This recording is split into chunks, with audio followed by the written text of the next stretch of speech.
Okay, so changing between chords. Now there's three main ways that you can approach this. The first one is when you've got common notes between chords. So for example, if I play an A minor chord, fingers 1 and 2 are actually keeping the same note on as to when I change to a C chord.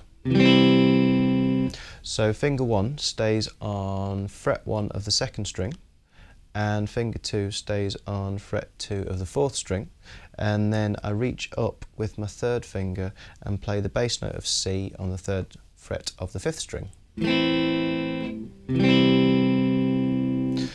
So if I take the whole shape off, it just takes a bit more time. It just means that it's going to slow me down a bit if I'm changing chords quickly in a song. Now what you don't have to do is rigidly keep your fingers in exactly the same position.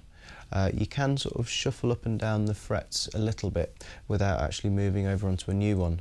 For example, with A minor, my second finger is just a little bit further down the fret, just to allow me to tuck my third finger underneath onto string 3.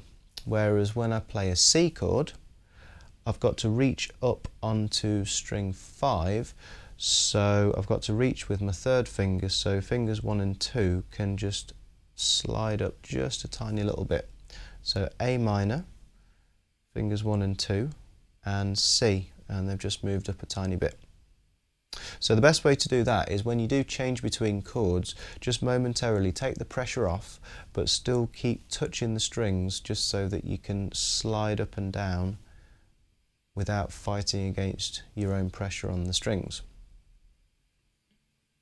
Now the second one to think about is when you've got common notes on the same string. So for example, if I play an A chord, now when I go to a D chord, I've got a note that is on a different fret but the same string.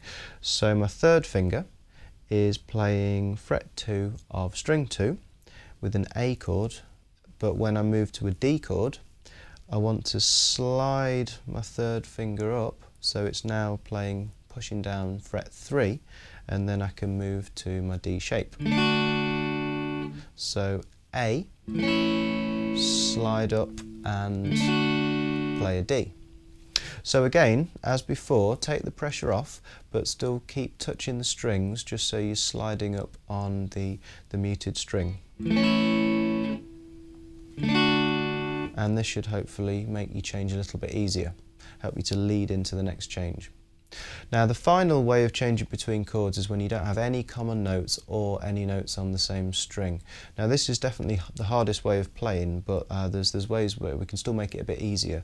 So for example, if I go from G to D, now I've not got any notes there that are common.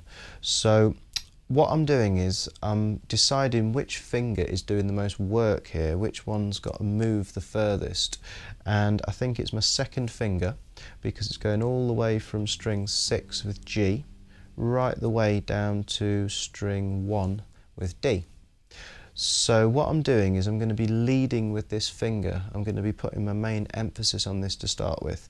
So G, and I'm reaching down, aiming for my second fret, and then I'm making my shape round that. So once you've played the change between these two chords a few times, you should hopefully start to learn it, just so that it's not from scratch each time. But until you do, if you think about which finger's got the most work to do and try and treat that as the most important or the leading finger when you're changing between chords. So G, and lead down to string 1 for my D.